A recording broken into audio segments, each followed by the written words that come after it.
আমি জানি না আমি আমার জীবনে জমিদার হয়ে আপনাদের কেমন সেবা করতে পেরেছি।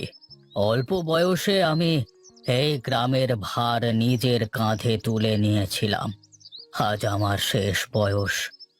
যদি আমার ভুল ত্রুটি হয়ে থাকে, আপনারা আমাকে ক্ষমা করে দেবেন। আজ থেকে এই গ্রামের সব দায়িত্ব আমার ছেলে প্রীতমকে দিলাম, যদি আপনারা সকলে সহমত থাকেন। হ্যাঁ হ্যাঁ, অবশ্যই।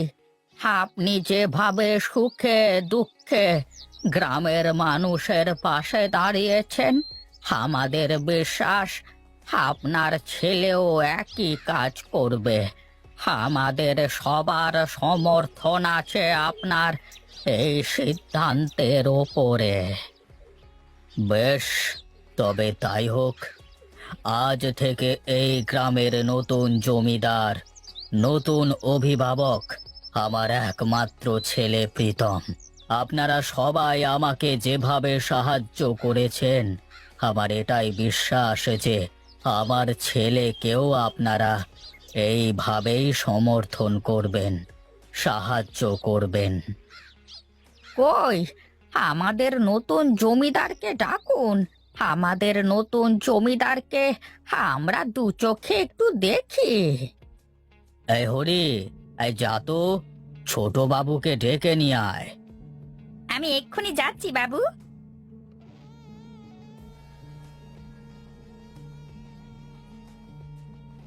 ছোট বাবু, আসতে পারি? কি হয়েছে হরি?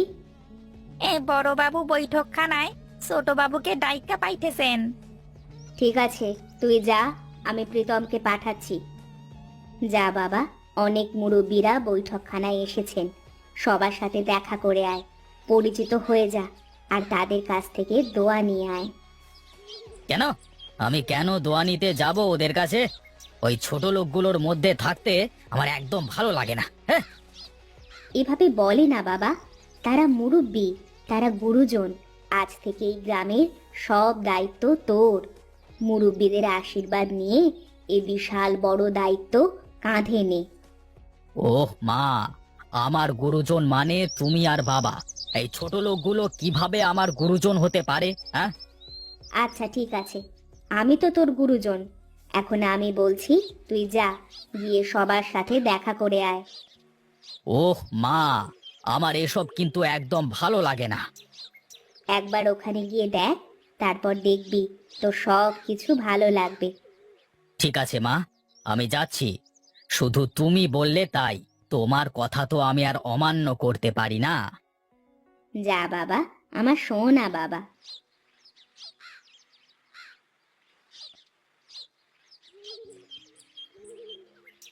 আয় বাবা, বস বস, আমার পাশে বস। এরা হলো এই গ্রামের এক এক গোষ্ঠীর এক একজন মাতব্বর। এরা তোকে গ্রাম পরিচালনা করতে সাহায্য করবেন, যেমনটা আমাকে সারা জীবন করে এসেছেন। যত সব আদিক্ষেতা, ভালো লাগে না একদম। এই হলো আমার একমাত্র পুত্র প্রীতম। আমার ছেলে উচ্চ শিক্ষিত, বিলেত থেকে পড়াশোনা শেষ করে সবে মাত্র দেশে ফিরেছে। আপনাদের কাছে আমার একটাই চাওয়া থাকবে, ওকে সব আদব কায়দা শিখিয়ে দেবেন। আপনি কোনো চিন্তা করবেন না। আপনাকে যেভাবে সাহায্য করে এসেছি, আমরা সব কাজে আপনার ছেলেকেও একইভাবে সাহায্য করব। আচ্ছা ঠিক আছে, আপনারা তাহলে এখন আসুন কেমন? আচ্ছা ঠিক আছে জমিদার বাবু।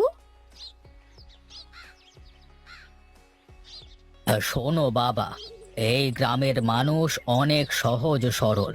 আমি সারা জীবন যা করেছি, যা নাম কামিয়েছি, যা সম্মান অর্জন করেছি, এখন এই সব তোর হাতে। তুই যদি ভুলভাল কিছু করিস, তাহলে আমার এই মান সম্মান নাম সব নষ্ট হয়ে যাবে। তাই যে কোনো সিদ্ধান্ত নেওয়ার আগে অনেক ভেবে চিন্তে নিবি। তুই আজকে থেকে এই গ্রামের নতুন অভিভাবক। বাবা, আমি এত কষ্ট করে বিলেত থেকে লেখাপড়া করে আসলাম। আমি শহরে যেতে চাই, ভালো চাকরি করতে চাই। তুমি আমাকে এই গ্রামের দায়িত্ব কেন যে দিচ্ছ আমি কিছুই বুঝতে পারছি না। তুই আমাদের একমাত্র উত্তরাধিকারী।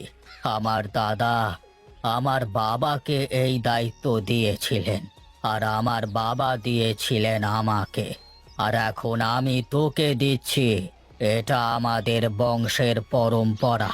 তুই আস্তে আস্তে সব বুঝতে পেরে যাবি। এখন চল, ঘরে চল।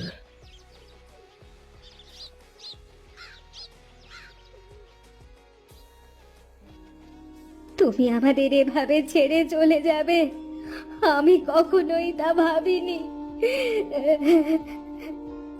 শান্ত হও মা, শান্ত হও, কেঁদো না। আমি তো আছি তোমার পাশে। এইভাবে ভেঙে পড়ো না মা। চলো মা, বাড়িতে চলো।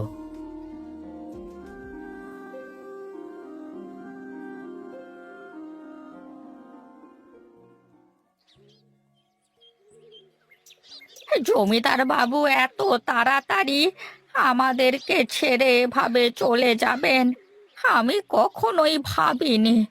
আমি বুঝতে পারছি এটা আপনার জন্য খুবই কষ্টকর। সেসব কথা ছাড়ুন। মানুষ তো আর সারা জীবন বেঁচে থাকে না। আপনাকে, আমাকে, সবাইকে একদিন এই দুনিয়ার মায়া ত্যাগ করে চলে যেতে হবে। হ্যাঁ, সেটা তো ঠিক, কিন্তু আপন মানুষ চলে গেলে মেনে নেওয়া অনেক কষ্টকর। আচ্ছা, আপনারা এসব কথা বাদ দিন। আপনারা কি দরকারে এসেছেন সেটাই বলুন আমাকে। আজকে 3 মাস যাবৎ কোনো বৃষ্টি নেই, চাষাবাদের অবস্থা খুবই খারাপ। আপনার বাবা বলেছিলেন সে কিছু শ্যালো মেশিনের ব্যবস্থা করে দেবেন।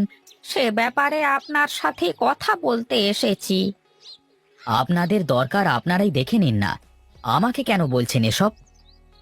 সে কেমন কথা? আপনি এখন এই গ্রামের জমিদার, এই গ্রামের অভিভাবক। এখন এসব তো আপনারই দায়িত্বের মধ্যে পড়ে। আমাকে আমার দায়িত্ব শেখাতে আসবেন না।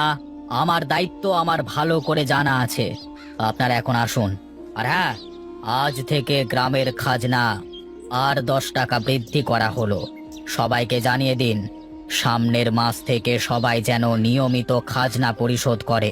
আর আজকে থেকে আপনাদের সমস্যা আপনারা দেখবেন, আমাকে কিচ্ছু বলতে আসবেন না।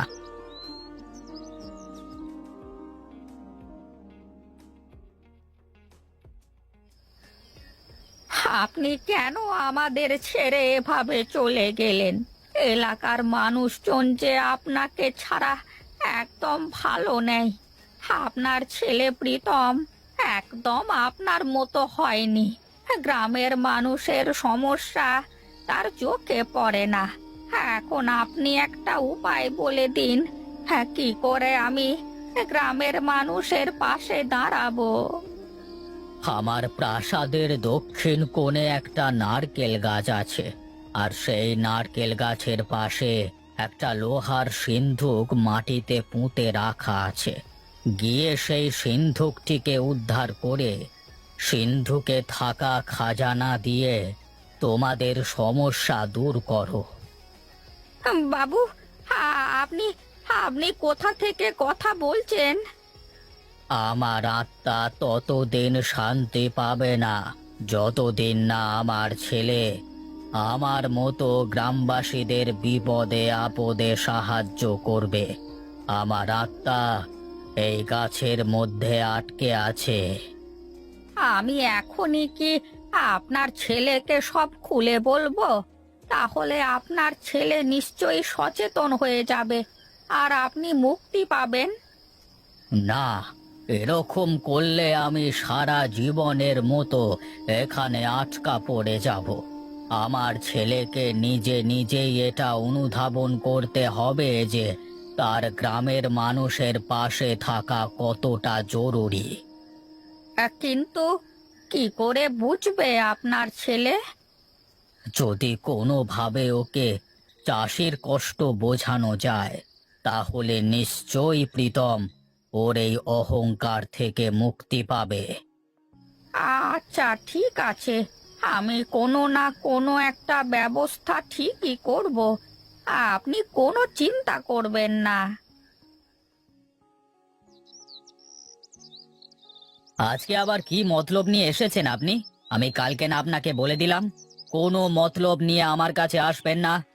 আপনাদের নিজেদের সমস্যা নিজেরাই সমাধান করবেন। আমি কোনো মতলব নিয়ে আসিনি। আপনি বলেছিলেন খাজনার টাকা বাড়িয়ে দিতে। আমি গ্রামবাসীদের সেসব কথা বলেছি, কিন্তু গ্রামবাসীরা আজকে থেকে একটা টাকাও খাজনা দেবে না বলে দিয়েছে। এরপরে আর বেশি জোরাজুরি করা ঠিক হবে না। কি? তাহলে এত বড় সাহস জমিদারের কথা অমান্য করে? তারা কি ভুলে গেছে আমি এই অঞ্চলের জমিদার? সবাই বলছে যে যে আমাদের বিপদে আমাদের পাশে থাকে না, তাকে নাকি তারা জমিদার বলে মানবে না। কি? ওদের এত বড় সাহস আমার কথা অমান্য করে? একটা কেউ ছাড়বো না। চলো আমার সাথে, আমাকে নিয়ে চলো ওদের কাছে। বেশ, চলুন তবে।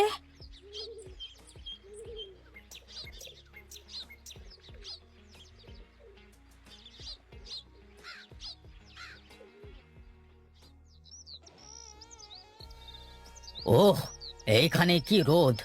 আমি এই রোদের মধ্যে দাঁড়াতে পারবো না। সবাইকে এই ছায়ায় ডেকে নিয়ে এসো। এখানে কেউ আসবে না, আপনাকেই যেতে হবে ওদের কাছে। বাবারে, আমি সামান্য রোদে দাঁড়াতে পারছি না, আর ওরা ওই রোদের মধ্যে কাজ করছে কি করে কে জানে। চলো চলো, ওদের কাছেই যাই।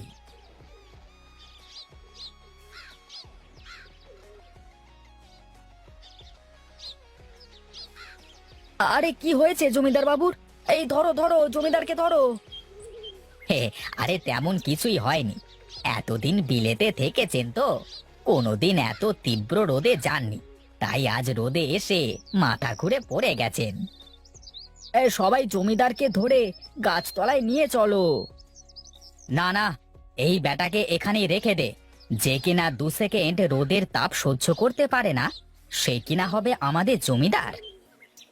তুই চুপ থাক। খারাপ হোক বা ভালো হোক, সে আমাদের জমিদার, তাকে রক্ষা করা আমাদের দায়িত্ব। চল সবাই, জমিদার বাবুকে ধরে নিয়ে গাছের ছায়ায় চল।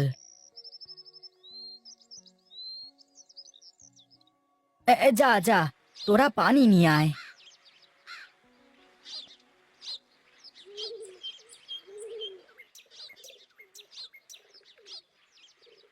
আমার বড় ভুল হয়ে গেছে। তোমরা এত পরিশ্রম করো আমি বুঝতে পারিনি। আসলে আমি বাইরের দেশে থাকতাম তো, পরিশ্রম কি জিনিস কখনো বুঝতে পারিনি। তোমরা আমাকে মাফ করে দাও, আমি আমার ভুল বুঝতে পেরেছি। আজ থেকে আমি তোমাদের কথা দিলাম, আমার বাবার মতো আমিও তোমাদের সাহায্য করব। সুজয়, হরিহর, বলো জয় জমিদার বাবুর জয়, জয় জমিদার বাবুর জয়। জয় জমিদার বাবুর জয়, জয় জমিদার বাবুর জয়।